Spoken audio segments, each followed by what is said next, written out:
Welcome to Sleeping with the Stars, where history's most fascinating figures become your companions through the night. Tonight, we journey back over 2,000 years to walk alongside one of history's most complex and captivating figures, Gaius Julius Caesar, a name that would become synonymous with power itself, echoing through the centuries in the titles of emperors and kings. This is the story of a man who began as an ambitious young Roman patrician and transformed himself into the architect of an empire that would endure for over a millennium. Caesar's tale is one of breathtaking ambition and brilliant strategy, of passionate love affairs and deadly political intrigue. From the bustling streets of ancient Rome to the windswept battlefields of Gaul, from the sun-drenched palaces of Alexandria to that fateful morning on the Ides of March, we'll trace the remarkable journey of a man who dared to reshape the world. His story speaks to the eternal human themes of ambition and power, love and betrayal, triumph and tragedy, all set against the magnificent backdrop of the Roman Republic's dying days. Before we settle in for tonight's journey through time, I'd love for you to become part of our growing community of nighttime historians. If you're finding comfort in these stories, a gentle tap on the like button helps other restless souls discover our channel. Consider subscribing to join us for future nocturnal adventures through history's most intriguing lives. I'm always curious to know where in the world you're listening from tonight. Perhaps it's late evening in London, or the small hours in Sydney, or maybe you're listening to the gentle patter of rain wherever you are. Do share in the comments which historical figures you'd like to meet in future episodes. Now, let the day's worries fade away as you settle into your most comfortable position. Perhaps adjust your pillows, pull up that soft blanket, and allow the distant echoes of ancient Rome to carry you gently towards sleep. The early years, a Roman born to greatness. In the year 100 BCE, as summer's warmth settled over the 7 hills of Rome, a child was born who would one day hold the fate of the known world in his hands. Gaius Julius Caesar entered the world in the Subura, a vibrant, crowded district where the sounds of merchants hawking their wares mixed with the laughter of children playing in narrow streets. Though his family bore the prestigious Julian name, claiming descent from the goddess Venus herself through the legendary Aeneas, they were not among Rome's wealthiest patricians. The Rome of Caesar's childhood was a city of contrasts that would shape his worldview forever. Grand marble temples gleamed in the Mediterranean sun, while humble wooden shops lined the winding streets below. The air carried the scent of olive oil and fresh bread from the bakeries, mixed with the more pungent aromas of a growing metropolis. Young Caesar would have heard the rhythmic hammering from metalworkers' shops, the clip-clop of horses' hooves on stone streets, and the constant murmur of conversations in Latin, Greek, and dozens of other languages from across the expanding republic. His father, also named Gaius Julius Caesar, served as a praetor and provincial governor, providing the boy with early glimpses into the machinery of Roman politics. But it is perhaps his mother, Aurelia, who proved most influential in shaping his character. Known for her intelligence and strong will, she ensured her son received the finest education available, studying under the renowned Marcus Antonius Gnipho. In the quiet hours of early morning, young Caesar learned to appreciate the flowing rhythms of Greek poetry and the precise logic of rhetoric that would later make him one of Rome's greatest orators. The political climate of Caesar's youth was turbulent, marked by the bitter rivalry between two towering figures, Marius and Sulla. Marius, a military genius from a humble background, represented the populares, those who claimed to champion the common people. Sulla, an aristocrat of uncompromising principle, led the optimates, the conservative faction that sought to preserve the traditional power of the Senate. This divide would echo throughout Caesar's life, as he learned that in Rome, neutrality was often impossible. When Caesar was just 16, his world shifted dramatically. His father died suddenly, leaving the young man as head of the household.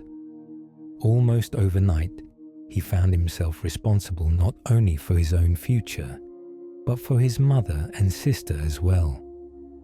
This early brush with responsibility and mortality perhaps contributed to the sense of urgency that would characterize his later years, a feeling that time was precious and that great deeds could not wait for a more convenient moment. The making of a politician. As Caesar entered manhood, he made choices that revealed both his ambition and his willingness to take calculated risks. In 84 BCE, he married Cornelia, daughter of Cinna, one of Marius's key allies. This marriage was more than a romantic alliance. It was a bold political statement that aligned Caesar with the popularis faction. The union brought him closer to power, but also placed him in considerable danger when Sulla returned to Rome with his legions and began systematically eliminating his enemies. The young couple's happiness was genuine, transcending the political calculations that had brought them together. Cornelia possessed intelligence and grace that complemented Caesar's own charisma, and their home became a gathering place for young Romans who shared their progressive ideals. In the quiet evening hours, as oil lamps flickered in their modest dwelling, Caesar and Cornelia would discuss philosophy and politics, their conversations ranging from the poetry of Catullus to the military strategies of Alexander the Great. These intimate moments of intellectual companionship would profoundly influence Caesar's later appreciation for strong, intelligent women like Cleopatra. When their daughter Julia was born, Caesar experienced a transformation that surprised even his closest friends. The man who had seemed driven purely by ambition revealed a tender, protective side that few had suspected. He would spend hours holding the infant, speaking to her in the gentle tones that contrasted sharply with his commanding public voice.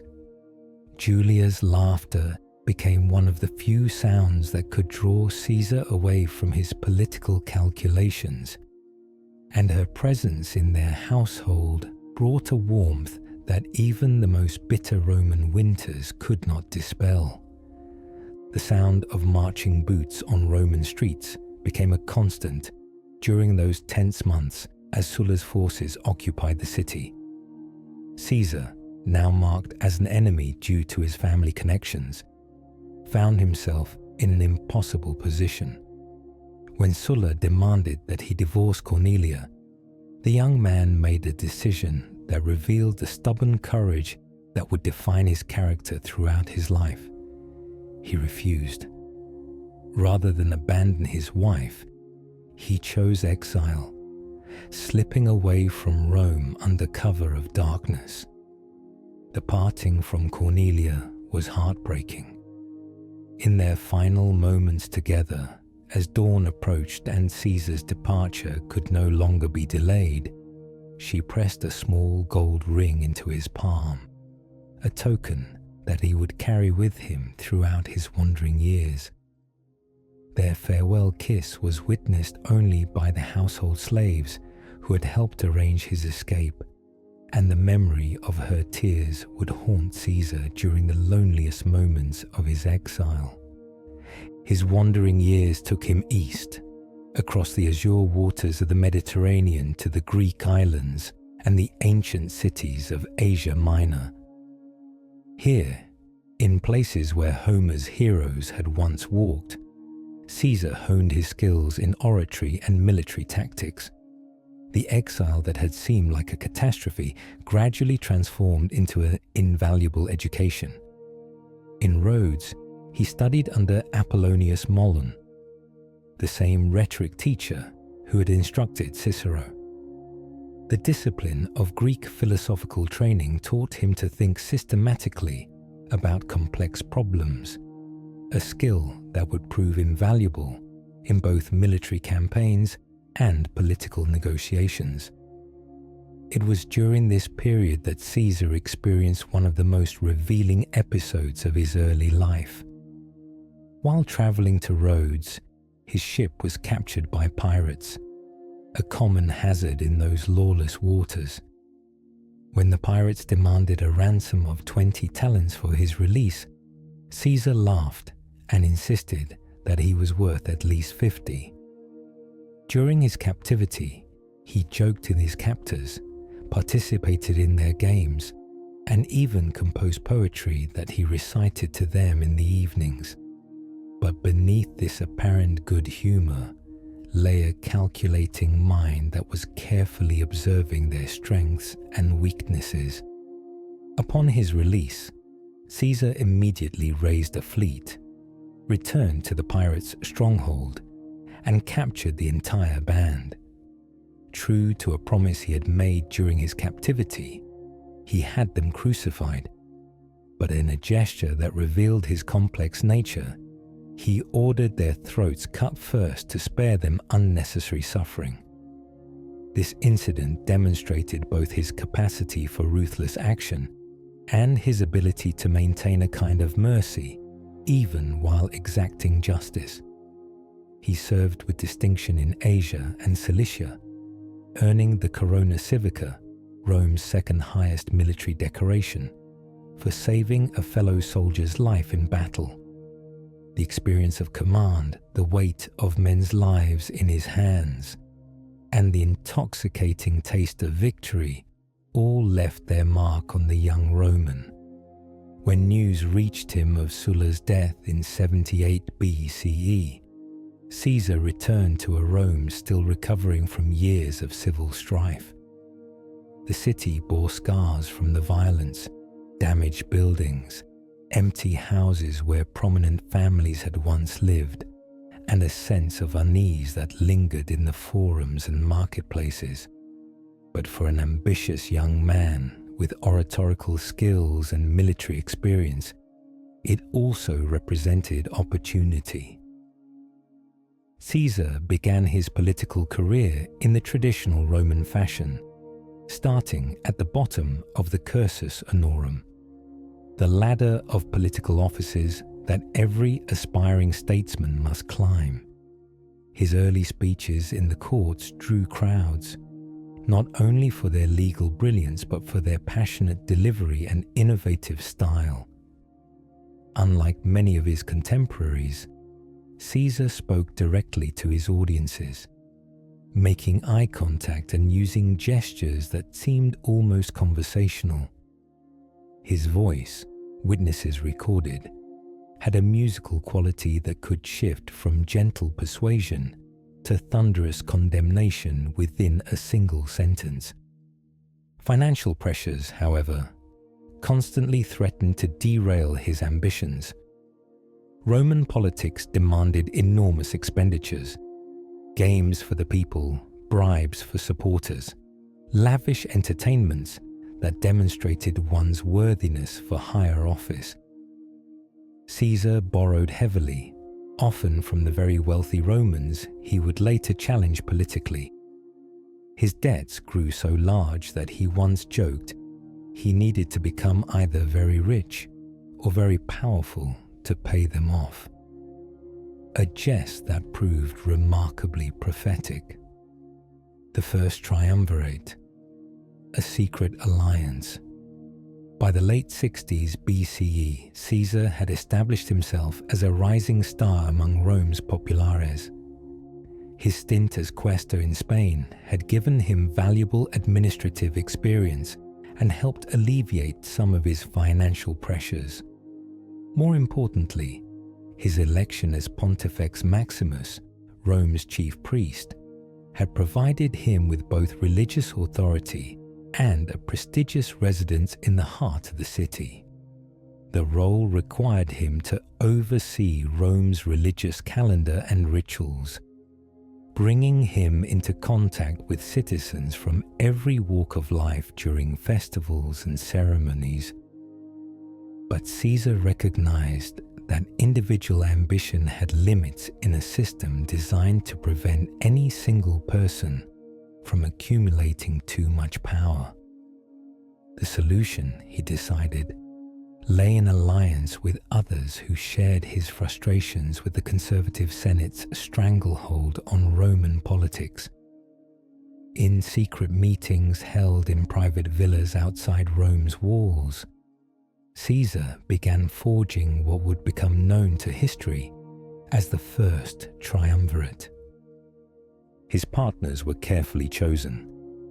Pompey the Great, Rome's most celebrated military commander, had conquered the East and expanded Roman territories beyond anyone's wildest dreams.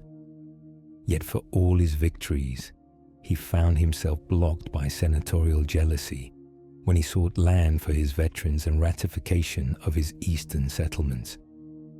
Pompey's frustration with the system made him a natural ally for Caesar's plans. The third member of their alliance was Marcus Licinius Crassus, whose wealth was legendary even in a city accustomed to extravagance. Crassus had made his fortune through property speculation and slave trading, and his private fire brigade was both a public service and a profitable enterprise. But wealth alone could not satisfy his ambitions. He craved the military glory that had elevated men like Pompey and Caesar in the public imagination. The alliance remained unofficial and largely secret, bound not by legal documents but by mutual need and carefully negotiated marriages. Caesar's daughter Julia was wed to Pompey in a union that proved surprisingly happy despite its political origins. These personal bonds helped maintain the triumvirate through the inevitable tensions that arose as each man pursued his individual goals. With his partner's support, Caesar won election as consul for 59 BCE. His year in office was marked by aggressive legislation that satisfied his allies' needs, while laying the groundwork for his own future campaigns. Land was provided for Pompey's veterans, Crassus received favorable tax farming contracts, and Caesar secured for himself the governorship of Gaul, a province that would provide both the wealth and military reputation he needed to compete with his partners. The Gallic Wars, forging a legend. In 58 BCE, Caesar crossed the Alps into Gaul, leaving behind the familiar marble columns and red-tiled roofs of Roman civilization for a world of dense forests, flowing rivers, and tribal peoples who had never bowed to Roman authority. The Gallic territory stretched from the Mediterranean shores of Provence to the misty Atlantic coasts of Brittany, encompassing modern France, Belgium, Switzerland, and parts of Germany. It was a land of opportunity for a Roman governor willing to take risks. The physical transformation of crossing from the Mediterranean world into northern Europe was striking. Gone were the olive groves and vineyards that characterized Roman landscapes. replaced by vast oak and beech forests that seemed to stretch endlessly toward the horizon. The air carried different scents: pine resin, wildflowers unknown in Italy, and the earthy smell of rich soil that had never felt the Mediterranean sun. Celtic settlements dotted the landscape, their round houses and wooden palisades so different from Roman rectangular architecture that they seemed to belong to an entirely different civilization. Caesar's first campaigns were defensive in nature, responding to the migration of the Helvetii tribe and the Germanic king Ariovistus's expansion into Gallic territory. But as he led his legions through verdant valleys and over snow-capped mountain passes, Caesar began to envision something far grander than mere border security. Here was a chance to add vast new territories to Rome's empire while building the military reputation and personal wealth that political success demanded. The relationship between Caesar and his soldiers during these campaigns became legendary throughout the Roman world. Unlike many aristocratic commanders who remained aloof from their men, Caesar made it a point to know not only every centurion by name, but also the personal circumstances of many ordinary legionaries. He would walk through the camps in the evening hours, stopping to share a cup of wine with veterans, inquiring about letters from home, and listening to complaints about equipment or supplies.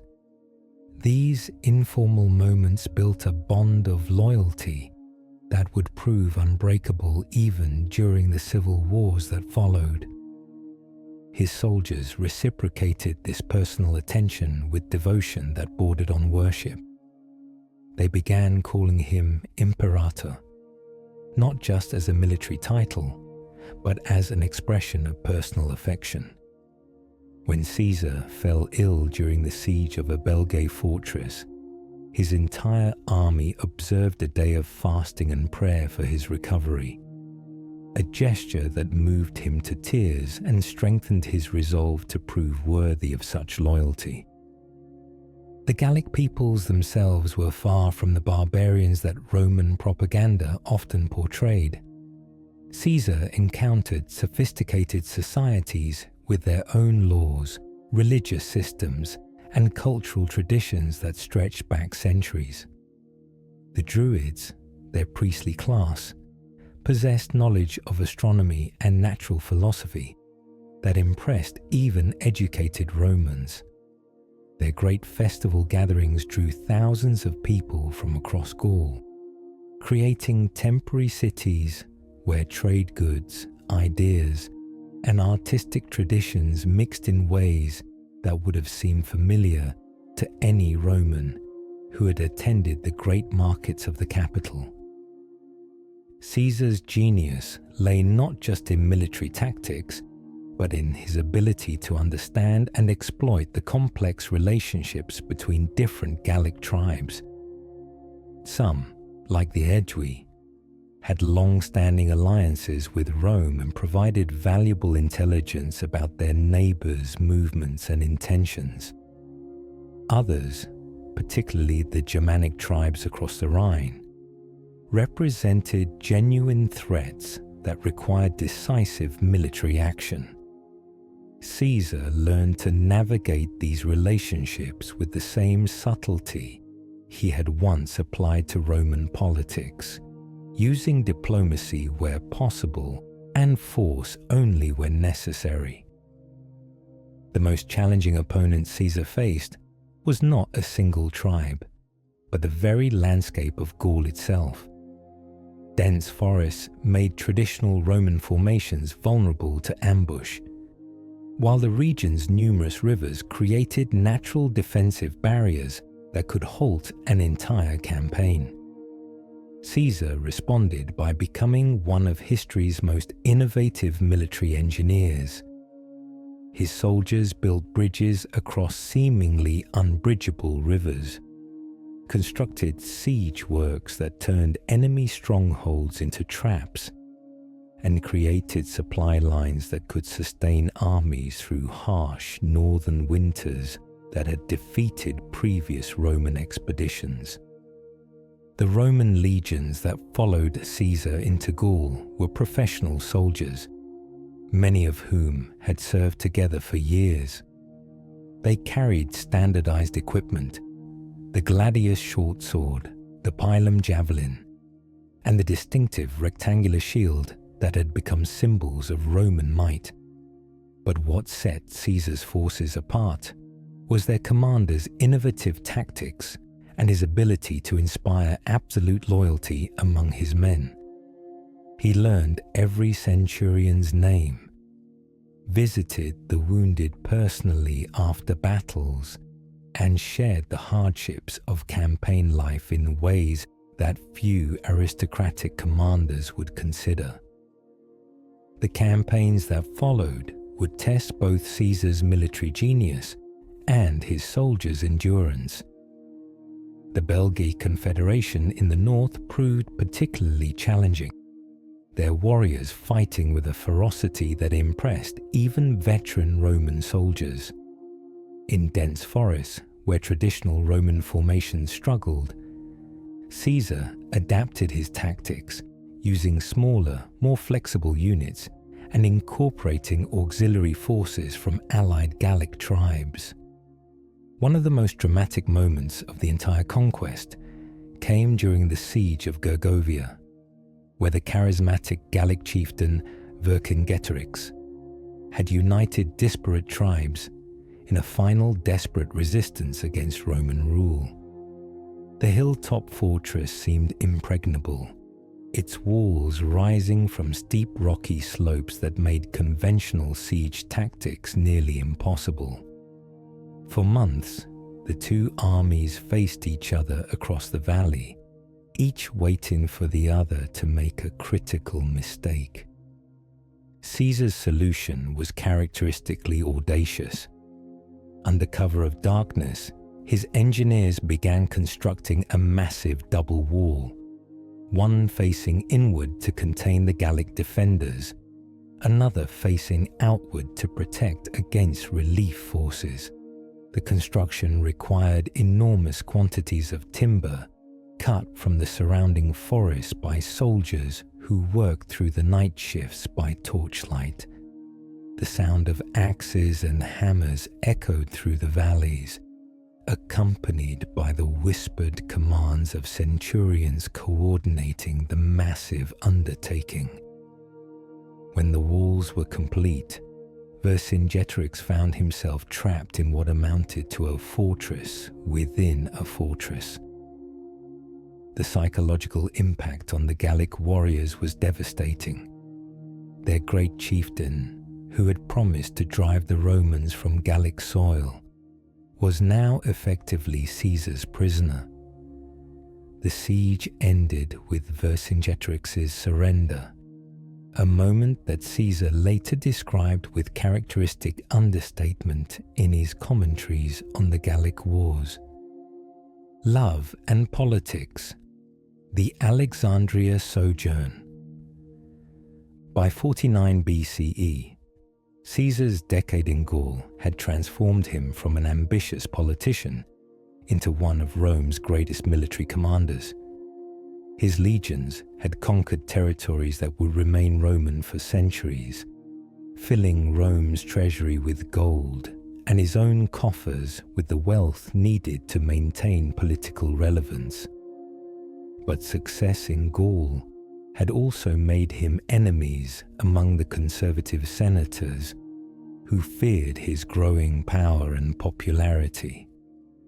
The relationship between Caesar and his soldiers had evolved during these years from professional respect to something approaching filial devotion.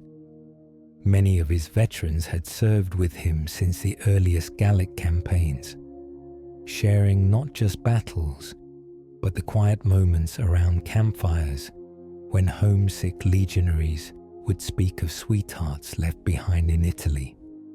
Caesar remembered these conversations, and when he later crossed the Rubicon, many soldiers followed him not out of loyalty to a cause, but out of personal affection for a commander who had shared their dangers and understood their hopes.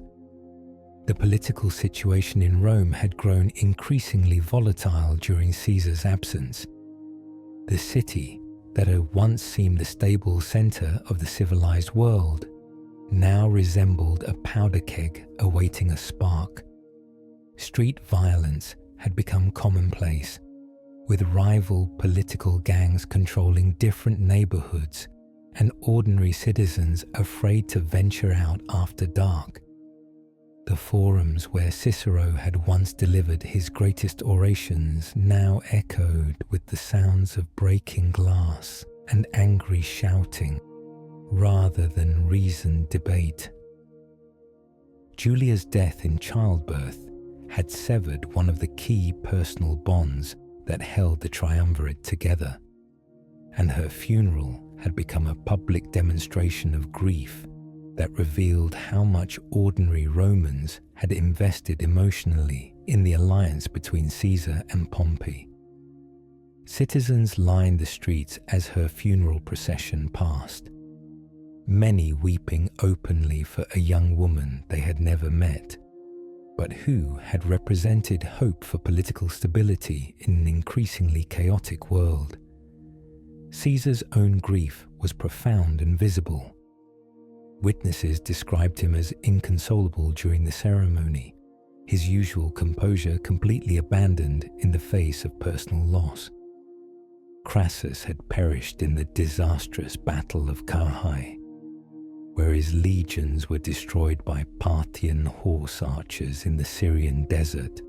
The news of his death reached Rome along with horrifying stories of Roman eagles captured by barbarian enemies, and thousands of legionaries marched off into slavery. For Caesar, the loss was both personal and political. Crassus had been not just an ally but a friend, whose quiet wisdom had often helped resolve disputes between the more temperamental Caesar and Pompey. This left only Caesar and Pompey as rivals for supreme power, their relationship poisoned by mutual suspicion and the machinations of senators who saw opportunity in their division. The Senate, led by Caesar's bitter enemy Marcus Porcius Cato, demanded that Caesar return to Rome as a private citizen, disbanding his armies and making himself vulnerable to prosecution by his political enemies. The demand was presented as a constitutional requirement, but everyone understood it as a death sentence. Caesar's enemies had made clear their intention to destroy him politically and possibly physically if he returned defenseless to Rome. Caesar's response would echo through history. Alea iacta est, the die is cast. In January 49 BCE, he led a single legion across the Rubicon River, the boundary between his Gallic command and Roman Italy proper. By crossing with armed forces, he committed an act of war against the Roman state, making civil conflict inevitable. But Caesar had calculated correctly that his veteran legions and his popular support would prove decisive against the forces that Pompey could hastily assemble. The civil war that followed took Caesar and his armies across the Mediterranean world. After decisive victories in Italy and Spain, he found himself pursuing Pompey to Egypt, where his rival had sought refuge with the young pharaoh Ptolemy XIII. But when Caesar arrived in Alexandria, he discovered that Pompey had been murdered by Ptolemy's advisors, who hoped to curry favor with the apparent victor. Caesar's reaction to Pompey's death revealed much about his character. Rather than celebration, he showed genuine grief at the loss of his former ally and son-in-law. Some observers attributed this to political calculation, but those who knew Caesar best recognized authentic emotion. Despite their rivalry, the two men had shared years of mutual respect and cooperation, and Pompey's ignominious end diminished them both. It was in Alexandria that Caesar encountered Cleopatra VII, the brilliant and ambitious queen whose intelligence matched his own. Their first meeting, as described by ancient historians, had all the drama of a theatrical performance. Cleopatra, smuggled into Caesar's presence rolled in a carpet, emerged to plead her case for Roman support against her brother Ptolemy. But what began as a diplomatic negotiation quickly became something far more personal. Caesar, now in his 50s, found himself enchanted by a woman who was not only beautiful, but intellectually his equal. Cleopatra spoke 9 languages fluently, was trained in mathematics and philosophy, and understood statecraft with a sophistication that few Roman politicians could match. Their conversations, conducted in Greek in the palace gardens overlooking Alexandria's harbour, ranged from poetry to politics, from military strategy to the mysteries of Egyptian religion.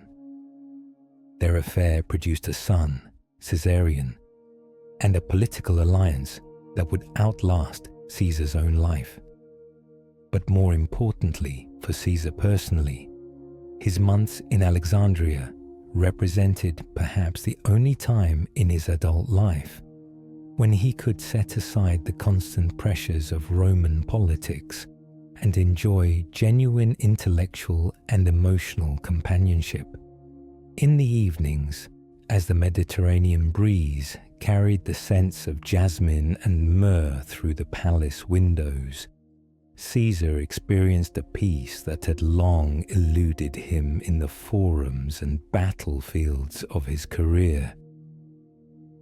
The Dictator, reforming Rome.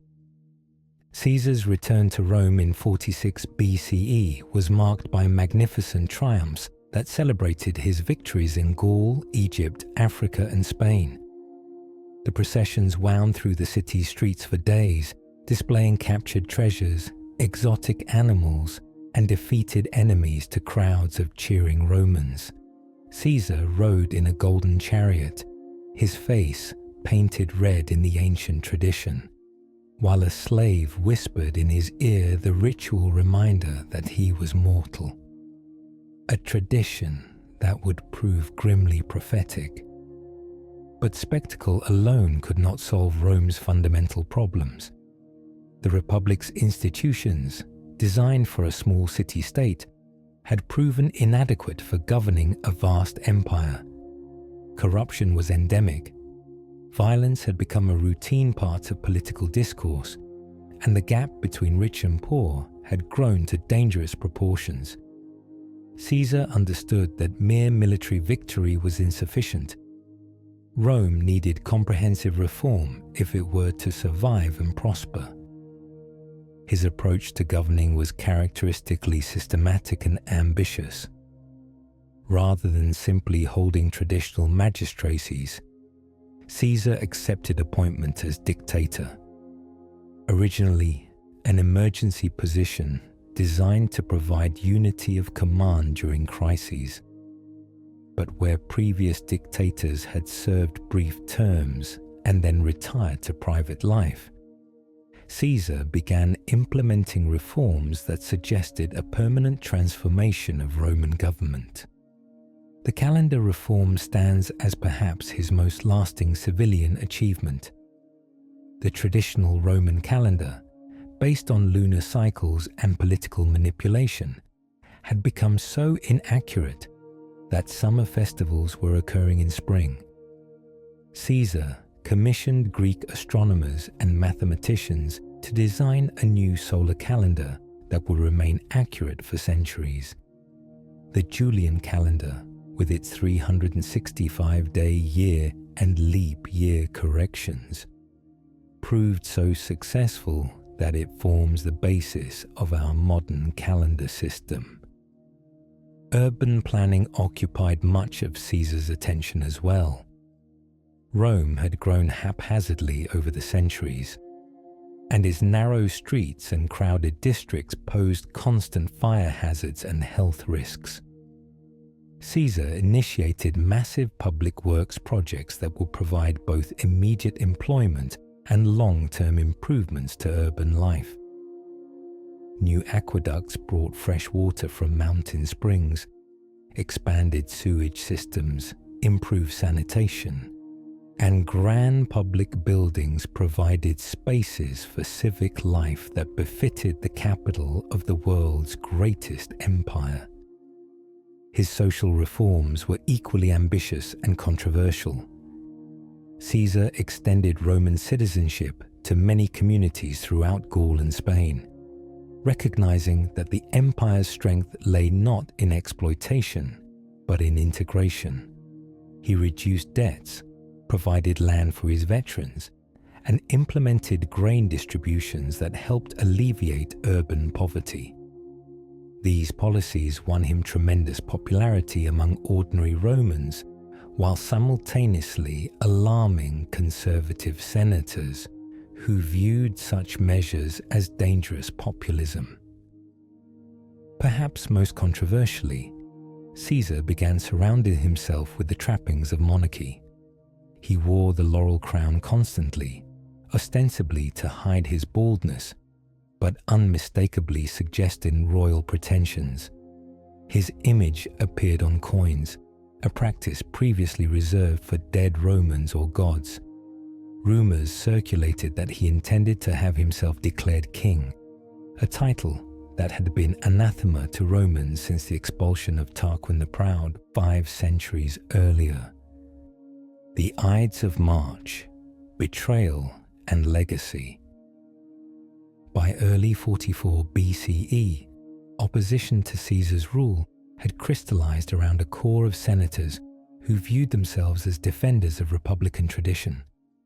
Led by Marcus Junius Brutus, ironically a descendant of the founder of the Republic, and Gaius Cassius Longinus, these conspirators convinced themselves that removing Caesar would restore Rome's ancient liberties and constitutional government. The conspiracy grew slowly and carefully, with each potential recruit approached through intermediaries and sworn to secrecy. The plotters included some of Rome's most distinguished families, men who had served with Caesar in war and peace, but who had come to believe that his continued rule threatened everything they held sacred about Roman tradition. Their meetings were held in private homes and sacred groves outside the city, where they could speak freely without fear of detection by Caesar's supporters.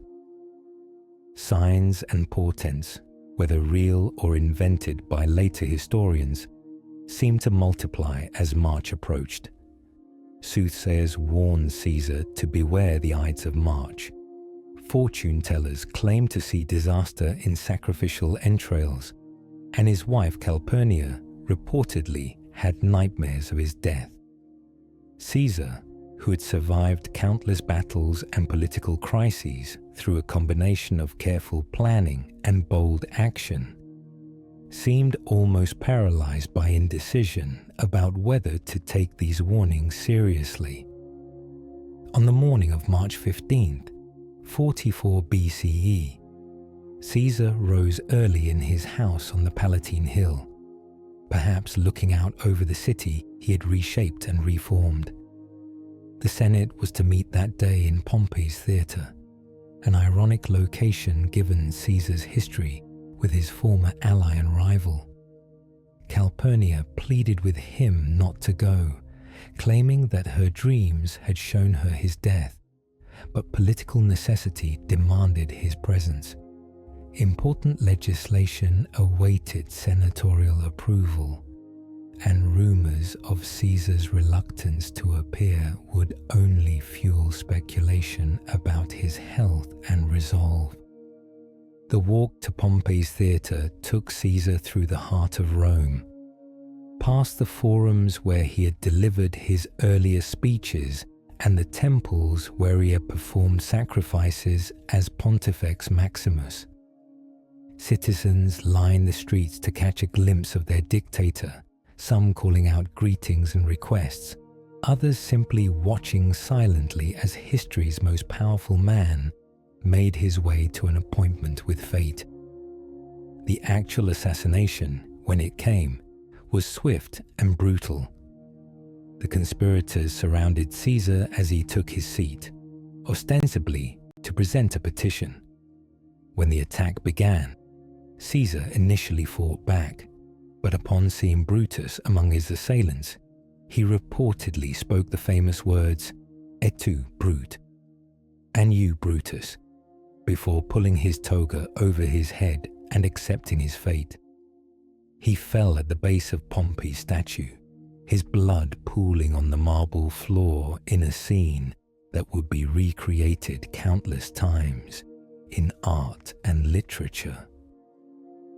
The conspirators had planned the assassination carefully, but they had given little thought to what would happen afterward.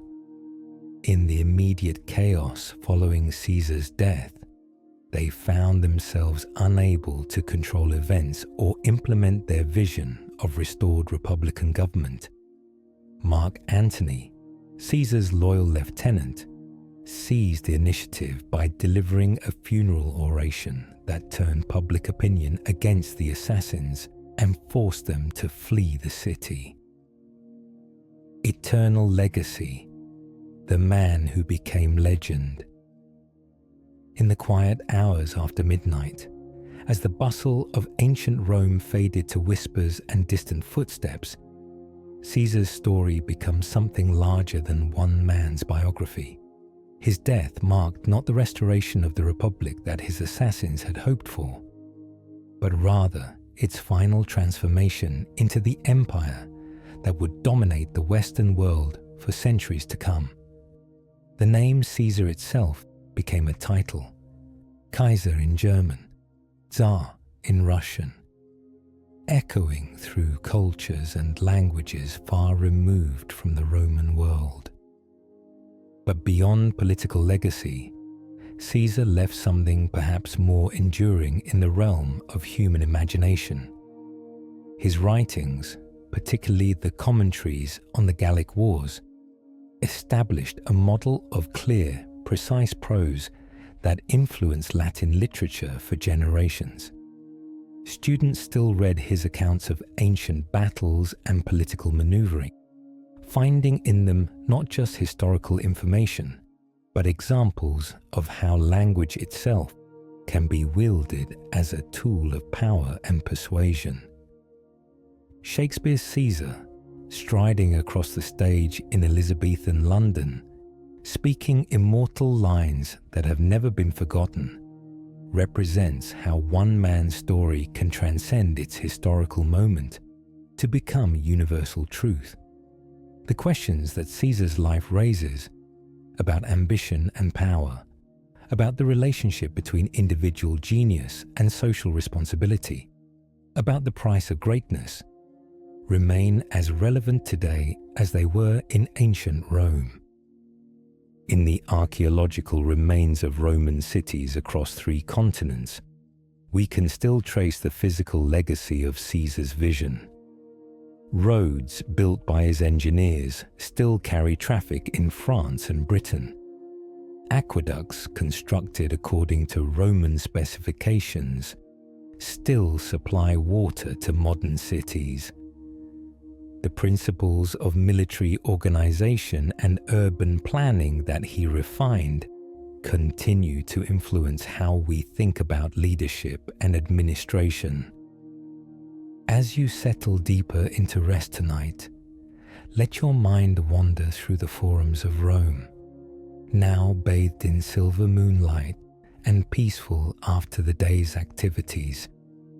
Imagine the gentle sound of fountains trickling in the palace gardens of Alexandria, where Caesar and Cleopatra once walked and talked of dreams and empires.